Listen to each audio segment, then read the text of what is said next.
Okay, நம்ம போய் electric வயரில் வந்து கை வச்சா நமக்கு என்ன நடக்கும்? ஷாக் அடிக்கும். அதுவே வந்து நம்ம பறவைகள் வந்து எலக்ட்ரிக் வயரில் வந்து உட்காந்துருக்கும் போது அதுக்கு வந்து ஷாக் அடிக்க மாட்டேங்குது. ஸோ அது வந்து ஏன் அப்படின்றது தான் இந்த வீடியோவில் நம்ம தெரிஞ்சுக்க போகிறோம். கரண்ட் அப்படின்னா என்னென்னு வந்து பார்த்தீங்கன்னா, ஹை பொட்டன்ஷியல்லேருந்து லோ பொட்டன்ஷியலில் வந்து எலக்ட்ரான்ஸ் வந்து மூவ் ஆகிறது தான் வந்து நம்ம கரண்ட் அப்படின்னு வந்து சொல்கிறோம். ஸோ இந்த கரண்ட் வந்து பார்த்தீங்கன்னா எப்பயுமே வந்து ட்ராவல் பண்ணுறதுக்கு வந்து ஷார்ட்டான ரூட்டை தான் வந்து தேர்ந்தெடுக்குமா, லாங் ரூட்டை வந்து தேர்ந்தெடுக்காதான்.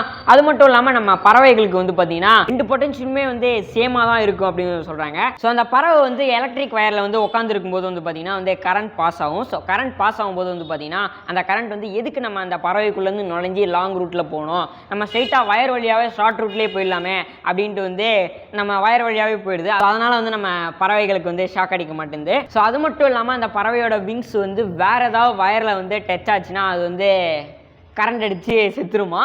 இன்ஃபர்மேஷன் வந்து பிடிச்சிருந்தா லைக், ஷேர், கமெண்ட் பண்ணுறேங்க. தேங்க்யூ ஃபார் வாட்சிங் அவர் வீடியோ. டாடா, பாய் பாய்.